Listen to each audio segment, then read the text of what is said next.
بسم الله الرحمن الرحيم نحمده ونصلي ونسلم على رسوله الكريم فأعوذ بالله من الشيطان الرجيم بسم الله الرحمن الرحيم لقد جاءكم رسول الله من أنفسكم لقد جاءكم رسول الله من أنفسكم عزيز عليه ما عنتم حريص عليكم بالمؤمنين رؤوف رحيم۔ آج اتفاق سے یہ محفل ایک ایسے دن پیدا ہو رہی ہے کہ 12 ربیع الاول ہے، اور اس وقت پوری دنیا اپنے اپنے طریقوں سے وہ 12 ربیع الاول کے سلسلے میں مصروف ہے۔ کچھ لوگ بہت سی افراط اور تفرید کے ساتھ یہ دن مناتے ہیں اور منا رہے ہیں، تو میرا خیال یہ ہوا کہ آج اسی موضوع پر کچھ باتیں عرض کر دوں کہ اس میں جو افراط اور تفرید ہے وہ کہاں تک ہے اور اس کی کیا حقیقت ہے کہ 12 ربیع الاول کی فضائل میں بھی اور اس کی تاریخی حیثیت میں بھی کچھ باتیں ہو جائیں۔ اور الحمدللہ ایک ایسی آیت ذہن میں آ گئی کہ جس کا ایک تعلق 12 ربیع الاول سے بھی بنتا ہے۔ پہلے تو میں ترجمہ کر دیتا ہوں، اس کے بعد اس تعلق کو بھی بیان کر دوں گا۔ حق تعالی شانہ نے اس آیت میں فرمایا کہ لقد جاءکم رسول من انفسکم۔ اس آیت کے 3 جزو ہیں۔ ایک تو یہ کہ ہم نے تمہارے پاس ایک رسول بھیجا جو تمہیں میں سے ہے۔ یہ جو من انفسکم کا لفظ ہے کہ تمہیں میں سے ہے، یہ بڑی حق تعالی شانہ کی نعمت ہے کہ انہوں نے رسول بھی انسانوں ہی میں سے بنائے، ورنہ یہ ممکن تھا کہ فرشتوں میں سے کسی کو رسول بنایا جاتا، جنات میں سے بنایا جاتا، جو ذوی العقول یہ 2 مخلوقات ہیں۔ لیکن ہوتا یوں ہے کہ اگر کوئی شخص ہمارا وہ کسی دوسری جنس سے ہوتا ہے تو اس سے مناسبت پیدا نہیں ہوتی، اور اس کی ضروریات کچھ اور ہوتی ہیں، ہماری ضروریات کچھ اور۔ فرشتوں میں سے کوئی رسول ہوتا تو ان کو بھوک اور پیاس اور دوسری تکلیفوں کا احساس تک نہیں، اس کے احکامات وہ کس طرح بیان کرتے۔ بہرحال ایک نعمت تو یہ ہے کہ یہ رسول تم ہی میں سے ہے، تم اس کو جب تم میں سے ہے تو تمہارے ساتھ مناسبت بھی اس کو مکمل ہونی چاہیے، تمہیں بھی اور ان کو بھی۔ تو اس واسطے یہ تمہارا اپنا رسول ہے اور تمہارے ہی لیے بھیجا گیا ہے۔ عزیز علیہ ما عنتم، یہ اس میں یہ فرمایا کہ اس کے اوپر بہت گراں گزرتا ہے۔ عزیز علیہ، بڑی گراں گزرتی ہے یہ بات جو تم کو تکلیف دینے والی ہو۔ ما عنتم، جس بات سے تمہیں کوئی تکلیف پہنچتی ہو، اس رسول کو وہ بات بڑی گراں گزرتی ہے۔ تو اس میں شفقت کا پورا ذکر آ گیا کہ ایک ایسا رسول بھیجا جو تم میں سے بھی ہے، اور پھر یہ کہ وہ تمہارے لیے انتہائی شفیق ہے کہ وہ تمہاری ادنا تکلیفوں سے اس کو شاق گزرتی ہے، اور وہ یہ نہیں چاہتا کہ وہ تمہارے اوپر کوئی تکلیف آئے۔ ما انتم حریص علیکم بالمؤمنین رؤوف رحیم، اور وہ حریص ہے، حرص کرتے ہیں وہ تمہارے بارے میں کس بات میں کہ بالمؤمنین رؤوف رحیم، کہ وہ مومنین کے لیے خاص طور پر رؤوف الرحیم ہے، اور تمہارے بارے میں حرص اس بات کی کرتے ہیں کہ تم کسی طرح نجات پا جاؤ، کسی طرح تم اپنی زندگی میں، دنیا کی زندگی میں، آخرت کی زندگی میں راحتوں کے ساتھ رہو۔ یہ تو اس کا ترجمہ ہوا، اور ترجمہ بھی یعنی ذاتی میں نہیں کرتا، اس کا مفہوم بیان کیا میں نے۔ تو اور 12 آج ربیع الاول کے حساب سے اس کی نسبت کس طرح بنتی ہے کہ قرطبی کی ایک روایت میں حضرت ابن عباس رضی اللہ تعالیٰ عنہ سے یہ ذکر کی گئی ہے حدیث کہ یہ سب سے آخری آیت ہے حضرت صلی اللہ تعالیٰ علیہ وسلم پر نازل ہونے والی۔ اس کے بعد آپ کی وفات ہو گئی اور آپ صلی اللہ تعالیٰ علیہ وسلم دنیا سے پردہ فرما گئے، اور اس کے بعد کوئی آیت نازل نہیں ہوئی۔ تو اس اعتبار سے اگر دیکھا جائے تو یہ گویا 12 ربیع الاول سے بھی اس کی ایک مناسبت یہ ہو گئی کہ یہ آخری آیت ہے قرآن کے نازل ہونے والی، اگرچہ اس کے برخلاف دوسری صورتوں کے بارے میں بھی اور آیات کے بارے میں روایتیں موجود ہیں۔ اور ایک روایت میں یہ بھی ہے کہ اس آیت کو اگر صبح میں ابن عباس رضی اللہ تعالیٰ عنہ ہی سے شاید یہ روایت بھی ہے کہ اس آیت کو اگر صبح میں 7 مرتبہ پڑھا جائے اور اس نیت سے پڑھا جائے کہ آپ کوئی پریشانی میں مبتلا ہے تو اس کو اللہ تعالیٰ آپ کے کاموں کو آسان کر دیں گے، کیونکہ خود حضور صلی اللہ علیہ وسلم کو آپ کی تکلیفیں گوارا نہیں تھی تو اللہ تعالیٰ کو بھی گوارا نہیں ہوتی۔ اس آیت کے حوالے سے اللہ تعالیٰ آپ کے کاموں کو آسان فرما دے گا۔ اسی طرح رات کو اگر یہ آیت 7 مرتبہ پڑھ لی جائے تو آپ کے کاموں میں جو مشکلات ہیں وہ دور ہو جائیں گے۔ یہ تو اس آیت کا ٹکڑا ہے۔ یہاں تھوڑی سی بات یہ عرض کر دوں کہ حضرت صلی اللہ تعالیٰ علیہ وآلہ وسلم حق تعالیٰ شانہ نے ہم پر بڑا ہی عظیم احسان فرمایا ان کی صورت میں کہ ان کو ہمیں ایک ایسا رسول عطا فرما دیا کہ جو مشفق بھی اتنا بڑا مشفق تھا کہ ہمارے ماں باپ بھی ایسے مشفق نہیں ہو سکتے، اور نہ اتنی دور تک کی باتیں ہماری رعایتوں کی نہ وہ سوچ سکتے ہیں ہمارے ماں باپ بھی اپنی اولاد کے بارے میں، جیسا نبی کریم صلی اللہ تعالیٰ علیہ وآلہ وسلم نے اپنی امت کے لیے سوچا اور اس کے علاج بتا دیے۔ حد تو یہ ہے کہ آپ ذرا غور کیجئے کہ 23 سال کی مدت میں آپ نے کس قدر کام کیے، کیسا عظیم انقلاب برپا کیا، غزوات کتنے لڑے، کتنے 13 سال تک تو غزوے کا کہیں ذکر ہی نہیں تھا، 10 سال کے اندر سارا جو کچھ ہوا وہ ہوا، اور اس کے اندر آپ نے اپنی امت کی ایک ایسی جگہوں پر ایسی امراض کی دوائیں تک مختلف بتا دی، نسخے دے گئے کہ دیکھو تم اگر یہ کرو گے تو فلاں تکلیف سے بچ جاؤ گے، یہ کرو گے تو فلاں تکلیف سے بچو گے۔ مثال کے طور پر حدیث میں آتا ہے کہ ناپاک جگہوں پر شیاطین کا غلبہ ہوتا ہے اور شیاطین کے اثرات ہوتے ہیں، تو آپ کو یہ بتا دیا کہ جب بیت الخلاء کے لیے جاؤ تو کس طرح جاؤ، کہ بسم اللہ پڑھو اور اس کے بعد اللہم انی اعوذ بک من الخبث والخبائث دعا فرما دی کہ میں خبیث ناپاک چیزوں سے، ناپاک شیطانوں سے اور ان کے چڑیلوں سے ہمیں اللہ تعالیٰ نے نجات دے۔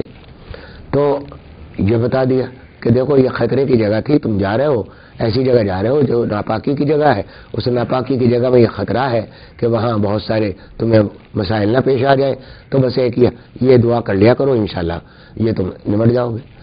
اسی طریقے سے چھوٹی چھوٹی کی باتیں میں عرض کر رہا ہوں، بڑی باتیں تو سب لوگ جانتے ہی ہیں کہ جتنے بھی خطرات کے مواقع تھے، ان مثلا رات کو اندھیرے میں حدیث میں آتا ہے کہ جتنے بھی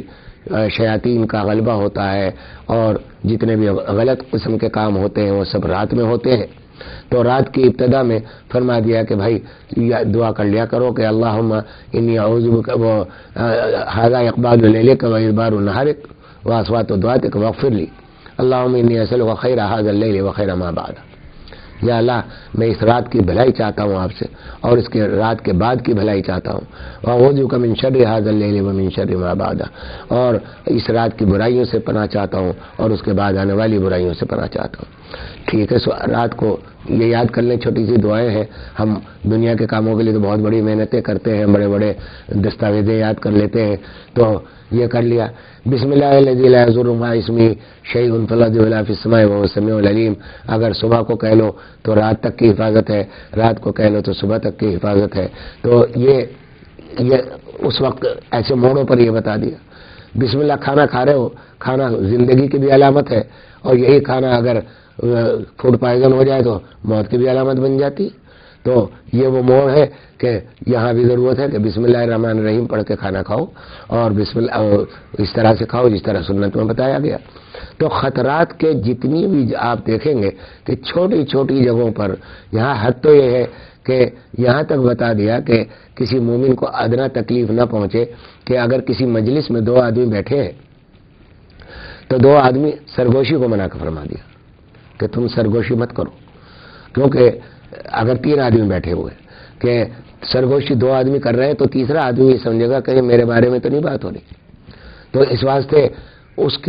کی اگرچہ نہ بھی ہو رہی ہو، لیکن اس کو بہرحال یہ اپنی تنہائی کا بھی احساس ہوگا، اور یہ خیال ہو سکتا ہے کہ ادنا اس کو یہ تکلیف پہنچے کہ اس کو یہ خیال نہ ہو کہ میرے بارے میں کوئی بات ہو رہی ہے یا میری غیبت کی جا رہی ہے یا کوئی اور بات ہو۔ جب چوتھا آدمی آ جائے تو اب گنجائش ہے کہ تم سرگوشی کر سکتے ہو۔ تو ان باریک باریک چھوٹی چھوٹی باتوں کی رعایت کرنے والا رسول صلی اللہ تعالیٰ علیہ وآلہ وسلم ہمیں دیا گیا کہ ہماری کسی ادنا بھی ضرورت کو نہیں روکا، حتی تو یہ ہے کہ جانوروں تک کے حقوق کو بیان کر دیا کہ تم لوگ دیکھو فلاں کام کرو گے تو دیکھو اس سے یہ نقصان ہوگا، فلاں کام کرو گے تو اس سے یہ نقصان ہوگا۔ اور آپ کی چونکہ سب سے بڑی خواہش یہ تھی کہ یہ امت پوری، جس میں کفار بھی تھے مومنین بھی تھے، کہ یہ امت پوری کسی طریقے سے جہنم سے بچ جائے، تو آپ کا اصل پریفریبل جو بھی آپ کا مقصد تھا وہ یہ تھا کہ جہنم سے بچایا جائے، ان لوگوں کو شیاطین کے اثرات سے بچایا جائے۔ تو ایک ایسا شفیق رسول ہمیں اللہ تعالیٰ نے عطا فرمایا کہ خود قرآن کریم میں اللہ تعالیٰ یہ فرما رہے ہیں کہ دیکھو یہ وہ رسول ہے کہ جب تمہارے اوپر کوئی تکلیف، تم کسی پریشانی میں مبتلا ہوتے ہو تو یہ اس پر بڑا گراں گزرتا ہے۔ سبحان اللہ۔ ایک جگہ فرمایا، قرآن کریم کی آیت ہے کہ لعلک باخع نفسک الا یکونوا مؤمنین، کہ اے رسول کیا تم اپنی جان دے ڈالو گے؟ اللہ اکبر۔ آخر کچھ تو کوئی تو ایسی کیفیت ہوگی جو اوپر گزرتی ہوگی نبی کریم صلی اللہ تعالیٰ علیہ وسلم پر کہ جان کے کبھی خطرہ ہو جاتا تھا کہ کیا تم اپنی جان دے ڈالو گے اس خیال میں کہ یہ ایمان نہیں لاتے۔ آخر کتنی اس بات کی تکلیف ہوتی ہوگی کہ یہ ایمان کیوں نہیں لاتے، کتنی بڑی خواہش تھی، کتنا بڑا جذبہ تھا کہ یہ کسی طرح ایمان لے آئے، جہنم سے بچ جائے۔ تو اللہ تعالیٰ اس بات کی گواہی دے رہے ہیں کہ یہ اپنی جان کو خطرے میں ڈال کر، یعنی اس حد تک ان کو آپ کو تکلیف ہوتی تھی کہ جب آپ کو تکذیب کی جاتی تھی، جب آپ کو ساحر اور مجنون کہا جاتا تھا، جب آپ کو جھٹلایا جاتا تھا، قرآن کے خلاف کیا جاتا تھا، تو وہ اذیت جو کچھ ہوتی ہوگی اس کا ہم صرف ذکر ہی کر سکتے ہیں، اس کا ادنا سے بھی احساس نہیں کر سکتے۔ تو حضرت صلی اللہ تعالیٰ علیہ وآلہ وسلم کو ایک شفیق رسول بنا کر ہمارے پاس بھیجا گیا، اور یہ تو تمام ایک رحمت عامہ تھی حضور صلی اللہ تعالیٰ علیہ وآلہ وسلم کی، کہ تمام مومنین اور کفار سب کے لیے تھی، کہ وہ کافروں کو بھی یعنی جو کافر ہے اس کو بھی، وہ ظالم بھی ہے، کافر بھی ہے، ظلم بھی کرنے والا ہے، اس کے بھی حقوق بتا دیے، رعایت کر دی کہ دیکھو ایسا کر لو، سمجھے، اگر اس کے خلاف کرو گے تو غلط ہوگا۔ ایک غزوے میں ایک صحابی صحابی کے بیٹے کو کسی کافر نے مارا اور قتل کر دیا، پھر وہ سامنے آیا تو باپ کا غصہ تھا، اس باپ نے اس کو جب مارنے لگا تو اس نے کہا لا الہ الا اللہ، اشہد ان لا الہ الا اللہ۔ تو انہوں نے اس کو ہاتھ روک لیا اور سوچا کہ میں ماروں یا نہ ماروں، یہ کہہ رہا ہے، تو غالباً اب مجھے یاد نہیں حدیث کا یا اگلا حصہ کہ انہوں نے مار دیا یا نہیں مارا۔ حضرت صلی اللہ علیہ وسلم سے آ کر پوچھا کہ یا رسول اللہ ایسا ہوا؟ ہاں، نہیں مارا نہیں تھا۔ تو روک لیا، انہوں نے کہا کہ یا رسول اللہ ایسا ہوا اور میں نے چاہا کہ میں مار دوں، اگر میں مار دیتا تو کیا جائز ہوتا؟ حضرت صلی اللہ علیہ وسلم نے فرمایا کہ نہیں، تمہیں چھوڑ دینا چاہیے تھا۔ کہا کہ یا رسول اللہ وہ تو اپنی جان بچانے کے لیے ایمان لا رہا تھا اور میرا تو بیٹے کو اس نے شہید کیا تھا۔ کہا کہ ہاں، لیکن اگر تم مار دیتے تو تم اس کی جگہ ہوتے اور وہ تمہاری جگہ ہوتا۔ تو اب دیکھیے کہ ایسے شخص کو جو ظالم بھی ہے، قاتل بھی ہے، اس کی بھی رعایت کی گئی ہے کہ اس نے جب لا الہ الا اللہ پڑھ دیا، اشہد ان لا الہ الا اللہ کہہ دیا، اب اس کا معاملہ اللہ کے ساتھ ہے۔ اس نے اگر منافقت کے ساتھ کہا تو، اور اگر ویسے کہا تو، اس لیے کہ وہ دل کا معاملہ ہے، قلب کا عمل ہے۔ ایک ایسا شفیق رسول حق تعالی شانہ نے ہمیں عطا فرمایا۔ اب یہاں اگر یعنی آپ کے احسانات کا ذکر تو قرآن بھرا پڑا ہوا ہے، اور ہم کیا ذکر کر سکتے ہیں ایک رسول کا؟ غیر نبی کا ذکر کرنے کا معاملہ بالکل ایسا ہی ہے جیسے کسی بالغ سے یہ پوچھا جائے کہ بھئی جوانی کی کیفیت کیا ہوتی ہے، جوانی کے معاملات کیا ہوتے ہیں، تو بالغ چاہے جب تک کہ بالغ نہ ہو جائے، وہ نابالغ جب تک بالغ نہ ہو جائے، جب تک جوانی کی نہ کیفیات کو سمجھ سکتا ہے نہ بتا سکتا ہے، تو بالکل غیر نبی نبوت کی تمام فضائل کو نہ بتا سکتا ہے نہ کر سکتا ہے۔ لیکن ہم جو یہ باتیں عرض کر دیتے ہیں یہ صرف اس لیے کہ خود نبی کریم صلی اللہ تعالیٰ علیہ وسلم کی فضیلت اور صحیح معنوں میں جو بیان کی وہ حق تعالی شانہ ہی نے بیان کی، اور انہی کے بیان کیے ہوئے اور پھر حضرت صلی اللہ علیہ وسلم کے عمل اور آپ کے اسوے کو دیکھتے ہوئے ہم اپنی طرف سے آپ کی تعریف کر دیتے ہیں، ورنہ حقیقت یہ ہے کہ ہماری زبان اس قابل نہیں کہ آپ نبی کریم صلی اللہ علیہ وسلم کی ہم تعریف صحیح معنی میں کر بھی سکیں، اس لیے کہ ہماری مثال تو بالکل ایسے اس بوڑھے کی سی ہے کہ جو اللہ تعالیٰ کے بارے میں ایک مرتبہ حضرت موسیٰ علیہ السلام کے زمانے میں بیٹھا ہوا تھا اپنی جھوپڑی میں، وہ کہہ رہا تھا کہ اے رب العالمین، اے میرے رب، تو اگر میری جھوپڑی میں آ جائے تو میں تجھے حقہ پلاؤں، میں تیری ٹانگیں دباؤں، میں تیرا سر دباؤں اور میں تجھے روٹی کھلاؤں، اس طرح کی باتیں اپنی سمجھ کے حساب سے کر رہا تھا۔ تو حضرت موسیٰ علیہ السلام نے، یہ بھی اسرائیلیات کا حصہ ہے لیکن روایتوں میں ہے اور اس کو قبول بھی کیا ہے علماء نے، تو اس میں یہ اس طرح کی اپنی باتیں کر رہا تھا۔ حضرت موسیٰ علیہ السلام نے کہا کہ یہ تم کیا کر رہے ہو کہ اللہ تعالیٰ کا نہ جسم ہے، نہ پیٹ ہے، نہ بھوک لگتی ہے، نہ کچھ ہے، وہ یہ تعریف نہیں ہے اللہ تعالیٰ کی، اللہ تعالیٰ کی تعریف تو بس اس طرح کیا کرو۔ اس کو کچھ بتایا، طور پر پہنچے اور جب ہم کلام ہوئے تو اللہ تعالیٰ نے باتیں کرنے کے بعد پوچھا کہ اے موسیٰ، اس بندے کا کیا حال ہے جو تمہیں راستے میں ملا تھا؟ انہوں نے کہا کہ وہ آپ کی اس طرح سے تعریف کر رہا تھا۔ انہوں نے کہا کہ تم اس کی عقل اتنی ہی تھی، اس کو اپنی عقل کے ساتھ کر رہا تھا لیکن اخلاص کے ساتھ کر رہا تھا، ٹھیک ہے وہ غلط باتیں کہہ رہا تھا، وہ تمہارا علم کے حساب سے غلط ہے لیکن اس کے علم اتنا ہی تھا تو وہ اپنے علم کے حساب سے۔ اچھا کرسی پر بیٹھیں گے آپ، اچھی بات ہے۔ تو خلاصہ یہ کہ ہم اگر تعریف کریں گے تو پھر ایسی ہی کریں گے، اگر ہم اپنی طرف سے نبی کریم صلی اللہ تعالیٰ علیہ وسلم کی تعریف کرنے لگے اور یا ان کی عظمت کا اظہار کرنے لگے یا ان کی محبت کا اظہار کرنے لگے تو وہ ہوگا جو آج سڑکوں پہ ہو رہا ہے، سمجھا، 12 ربیع الاول کو، کہ اپنی عقلوں سے حضور صلی اللہ علیہ وسلم کی عظمت کا اظہار کر رہے ہیں، اپنی عقلوں سے ان کی محبت کا اظہار ہو رہا ہے، اپنی عقلوں سے ان کی عبادت سمجھ کے یہ جو کچھ جلوس سے نکالے جا رہے ہیں، اپنی عقل سے کیک کاٹے آپ کے، تو کیک بھی کاٹنے کی رسم شروع ہو گئی ہے اس ربیع الاول سے کہ بہت بڑا کیک کاٹا گیا 12 ربیع الاول کے سلسلے میں۔ تو جب آدمی سنت سے ہٹتا ہے، قرآن سے ہٹتا ہے اور آپ کے احکامات سے ہٹتا ہے تو پھر اپنی عقل لڑاتا ہے کہ ارے اس میں حرج کیا ہے کہ ہم اگر حضور کی عظمت کے لیے چراغاں کر رہے ہیں اور اگر ہم ان کے لیے یہ سب کچھ کر رہے ہیں تو اس میں حرج ہی کیا ہے۔ اللہ اللہ، مجھے بڑا افسوس ہوتا ہے، یعنی جس سال مجھے یہ وزارت دی گئی سن 2000 کی بات ہے، وزارت سے چند روز پہلے کی بات ہے کہ میں اسلام آباد ٹی وی کی طرف سے بلایا گیا تھا، 12 ربیع الاول کا موقع تھا، تو مجھے بلایا گیا تھا کہ 12 ربیع الاول کو ایک لائیو ٹرانسمیشن تھی، اس میں مجھے بلایا گیا۔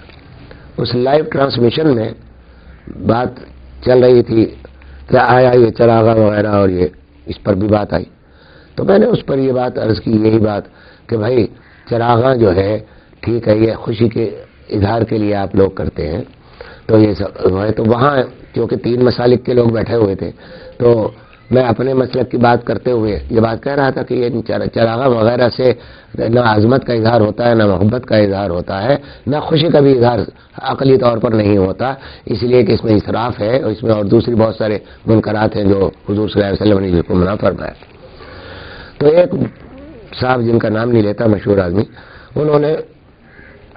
عجیب بات کہی جس کو مجھے سن کے جواب تو میں نے اس وقت نہیں دیا کہ آن لائن تھے ہم لوگ، تو انہوں نے کہا کہ صاحب یہ دیکھیے نا، آپ علامہ اقبال کا جشن مناتے ہیں، وہاں روشنیاں کرتے ہیں، قائد اعظم کی روشنیاں کرتے ہیں، تو حضور صلی اللہ علیہ وسلم کی کر لیں گے تو کیا حرج ہو جائے؟ تو دل میں یہ خیال آیا کہ کس صف میں لا کر کھڑا کر رہے ہیں حضرت صلی اللہ تعالیٰ علیہ وسلم کو، کہاں لا کر ایک لائن میں لگا رہے ہیں؟ علامہ اقبال کی لائن میں، قائد اعظم کی لائن میں، قائد اعظم کو اگر یہ معلوم ہو جائے، علامہ اقبال کو یہ معلوم ہو جائے کہ ان کا جوتا سمجھے کہیں سے مل جائے تو وہ اپنے سر پر رکھنے کو بھی اپنی فخر سمجھے. تم رسول کریم صلی اللہ تعالیٰ علیہ وسلم کو ان کی لائن میں ملا کر ان کے ساتھ تذکرہ کر رہے ہو، دل میں یہ خیال ہے. تو غرض ایک بات تو یہ کہ حضرت صلی اللہ تعالیٰ علیہ وآلہ، آج میں اصل میں میلاد النبی ہے، یہ آج میں بھی میلاد النبی ہی کر رہا ہوں، اور یہی بتانا چاہتا ہوں کہ میلاد النبی کرنے کا مقصد اصل ہے کیا اور کس طرح کرنا چاہیے. یہی عرض کرنا ہے، اصل مقصد آج کی مجلس کا یہی. تو میلاد النبی کے ہم مناتے ہیں. پہلے تو میں اب اس میں ذرا سا تاریخی حیثیت سے کچھ بات کر لوں کہ حضرت صلی اللہ تعالیٰ علیہ وآلہ وسلم کی پیدائش، میلاد کہتے ہیں پیدائش کو، ولادت کو. تو پیدائش کے بارے میں 12 ربیع الاول کی تاریخ متنازعہ ہے. ایک روایت ہے 12 ربیع الاول کی بھی، لیکن زیادہ تر روایتیں 8 کی اور 9 کی. اور خود یہاں میں نام لوں گا کہ ابھی میرے پاس ایک حوالہ آیا کہ مولانا احمد رضا مصطفیٰ کو رحمۃ اللہ علیہ، اللہ تعالیٰ ان کے مغفرت فرمائے، ان کی تحقیق یہ ہے کہ 8 تاریخ وہ ولادت ہے. میں نے نہیں دیکھی وہ کتاب، اس کتاب کا حوالہ بھی آیا میرے پاس اور یہ بھی ہے، لیکن بہرحال بظاہر جن صاحب نے بھیجا ہے غلط نہیں کہا ہوگا. تو 8 تاریخ ولادت ہے.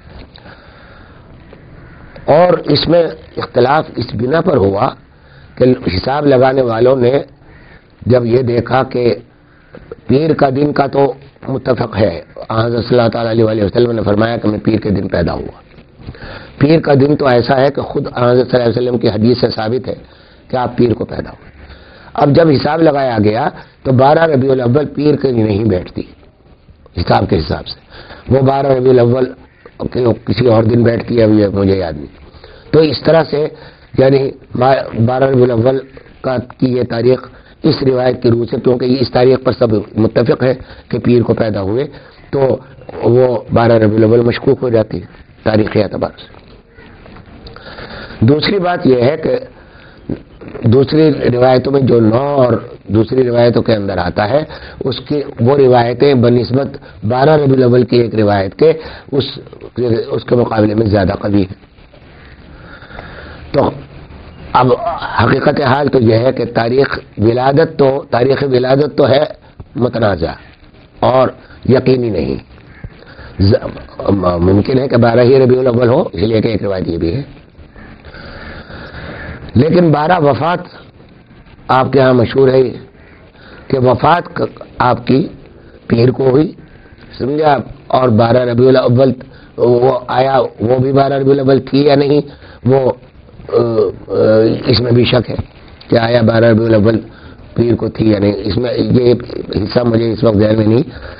بلکہ میں نے ایک مرتبہ کچھ لکھنے کے لیے اس کو محفوظ بھی کیا تھا، لیکن حافظہ بڑا کمزور ہو گیا. تو بہرحال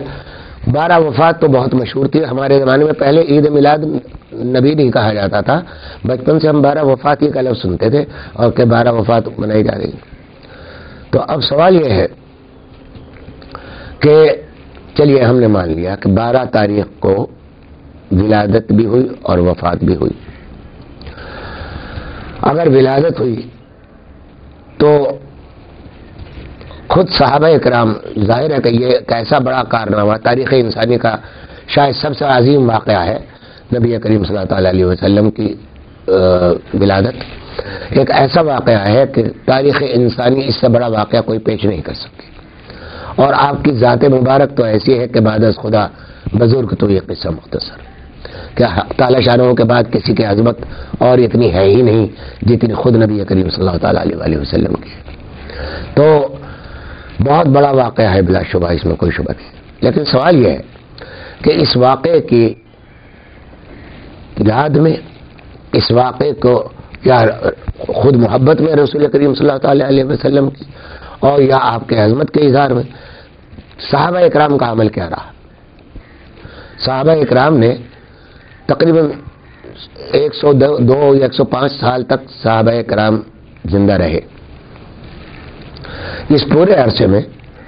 کسی ایک صحابی سے بھی یہ منقول نہیں کہ اس تاریخ کو 12 ربیع الاول کو یوم ولادت کو انہوں نے کبھی جشن کے طور پر منایا ہو، عید کے طور پر منایا ہو، خوشی کے اظہار کے لیے کوئی نمایاں کوئی ایسا کام کیا ہو جو اس وقت سامنے آتا. ایسا کوئی کام ہمیں تاریخ میں نظر نہیں آتا. اچھا، اب ایک بات یہ ہے، ایک تو صحابہ کے عمل میں نہیں، دوسرے خود حضرت صلی اللہ تعالیٰ علیہ وآلہ وسلم کے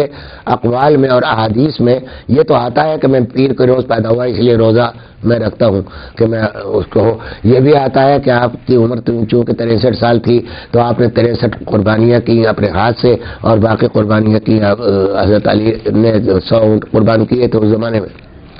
اور بہت ساری باتیں آتی ہیں، لیکن یہ کہیں بھی نہیں آتا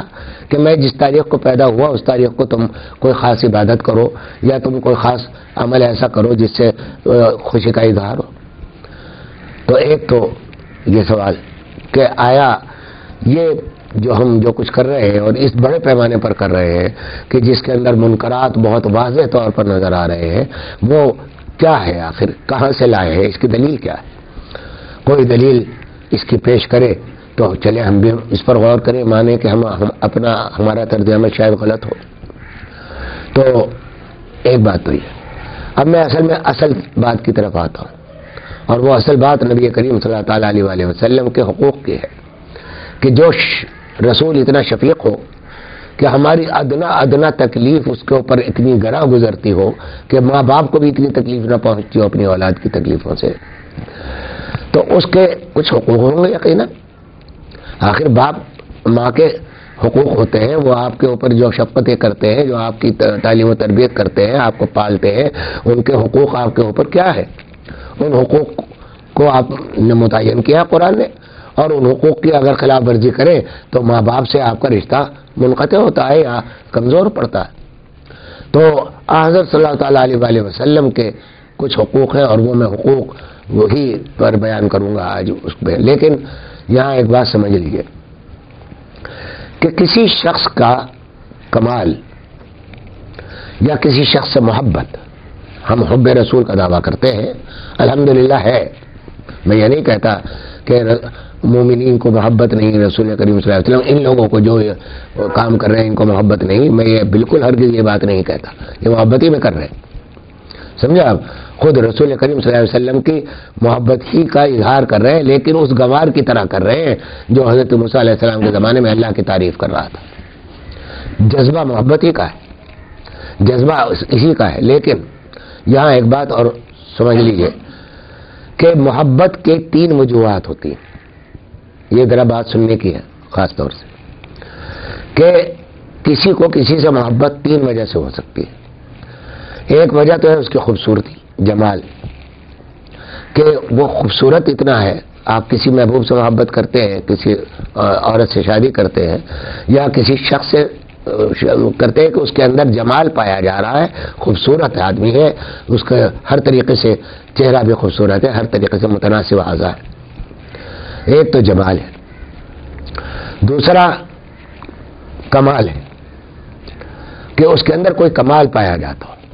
ایسا کمال کہ جس سے آپ کو محبت ہو جاتی ہے اس شخص سے. آج ہمیں بہت سارے لوگوں سے اس لیے محبت ہے کہ ان کو نہ ہم نے دیکھا، لیکن ان کے کمال ہمارے تک پہنچے تو ہم ان سے محبت کرتے ہیں. اپنے بزرگوں اور اسلاف سے جو ہمیں محبت ہے، امام ابو حنیفہ سے، امام شافعی سے، امام احمد بن حنبل اور دوسرے حضرات سے، اپنے علماء سے، اپنے اسلاف سے، اس لیے محبت ہے کہ ان کے کمالات ہم تک پہنچے تو ہم نے کمال کی وجہ سے محبت کی. تو دو وجہ ہو گئی، ایک جمال، ایک کمال، اور تیسری ہے نوال، بخشش، فیاضی، سخاوت. تو اب ایک شخص ہے جو آپ کے اوپر احسان کر رہا ہے، جو آپ کے اوپر خرچہ کر رہا ہے، آپ کے اوپر پیسے لٹا رہا ہے، تو آپ ظاہر ہے اس سے محبت کریں گے، نہ اس کے جمال کو دیکھیں گے نہ اس کے کمال کو دیکھیں گے. سمجھے آپ؟ تو اسی طرح آپ یہاں نوال کی وجہ سے محبت ہوگی. تو اب محبت کی وجہ 3 ہو گئی، ایک جمال ہو گیا، ایک نوال ہو گیا، ایک کمال ہو گیا. اور اگر کسی شخص میں یہ تینوں ہی چیزیں جمع ہو کہ جمال بھی پورا کامل ہو، نوال بھی پورا ہو، اور کمال بھی سب سے زیادہ ہو، تو اس سے محبت کا درجہ کتنا قوی ہوگا کہ آپ اس سے اتنی شدید محبت کریں گے کہ اس سے زیادہ محبت کسی اور سے ہو ہی نہیں سکتی۔ تو حضرت صلی اللہ تعالی علیہ وآلہ وسلم، اللہ اکبر، جمال کے اعتبار سے ایسے حضرت یوسف علیہ السلام کا حسن مشہور ہے، وہ ایک معجزہ تھا کہ عورتوں نے اپنے ہاتھ کاٹ لیے تھے، سیب ان کو ہاتھ میں دیے گئے کہ تم یہ چھریاں دے کر، کہ قرآن میں قصہ آ رہا ہے، اور ایسا ایک حدیث میں یہ بھی آتا ہے کہ حسن کا اتنا حصہ ساری قوم کو دیا گیا، ساری امت کو، اور ایک باقی حصہ حضرت یوسف علیہ السلام کو دیا گیا۔ لیکن اب سوال یہ کہ کیا حضور صلی اللہ تعالی علیہ وسلم حضرت یوسف علیہ السلام سے زیادہ حسین تھے، جمیل تھے؟ عرض کرتا ہوں کہ بلا شبہ جمیل تھے، بلا شبہ حسین تھے، زیادہ حسین تھے، زیادہ جمیل تھے۔ اور اس کی دلیل یہ ہے کہ حضرت عائشہ صدیقہ رضی اللہ تعالی عنہ فرماتی ہے کہ یوسف علیہ السلام کی عورتوں نے تو ان کی شکل کو دیکھ کر صرف اپنی انگلیاں کاٹ لی تھی، اور یہ کہا تھا کہ ما ھذا بشر ان ھذا الا ملک کریم، کہ یہ تو فرشتہ ہے۔ اگر میرے محبوب کو وہ عورتیں دیکھ لیتی تو اپنے جگر کاٹ لیتی۔ تو حضرت صلی اللہ تعالیٰ علیہ وآلہ وسلم کے حسن کے بارے میں کیا فرما رہی ہیں؟ جمال، کمال کا کہیں ابھی ذکر نہیں ہے، نوال کا کہیں ذکر نہیں ہے، صرف جمال کا ذکر ہے کہ نبی کریم صلی اللہ تعالیٰ علیہ وآلہ وسلم کا حسن۔ اور اس معاملے میں سوال یہ ہے کہ پھر حسن یوسف کی جو فضیلت بیان کی جا رہی ہے، اس میں تو اب تضاد آ گیا کہ آیا وہ ظاہری حسن حضرت صلی اللہ علیہ وسلم کا ایسا تو نہیں تھا کہ ان کو دیکھتے ہی آدمی مدہوش ہو جائے یا بے ہوش ہو جائے؟ تو یہ اعتراض، علماء بھی کسی بات کو چھوڑتے نہیں، اعتراضات پورے قائم بھی کرتے ہیں، پھر ان کا جواب بھی دیتے ہیں۔ تو حضرت تھانوی رحمۃ اللہ تعالی علیہ فرماتے ہیں کہ نبی کریم صلی اللہ تعالی اصل میں حسن کے دو قسمیں ہیں۔ حسن ایک تو ہوتا ہے کہ ایسا ظاہری حسن کہ سورج آیا اور سامنے آپ آنکھوں کو خیرہ کر دیا،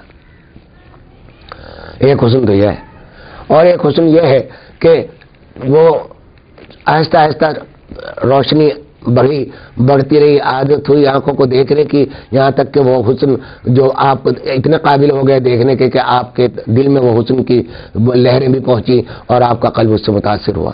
تو حسن یوسف اس خیرہ کر دینے والے حسن کی طرح تھا، اور حسن رسول صلی اللہ تعالی علیہ وآلہ وسلم ایسا ہی حسن تھا کہ وہ جب ایک دم اچانک دیکھ کر تو کوئی اتنا زیادہ اثر نہیں ہوتا تھا، لیکن جو ان کو زیادہ دیکھا جاتا، ان کی صحبت زیادہ ہوتی، ان کے قریب زیادہ آ جاتا، تو پھر محبت کا وہ درجہ حاصل ہوتا جو حضرت یوسف علیہ السلام کے حسن کے نتیجے میں یہ درجہ حاصل نہیں ہوتا تھا۔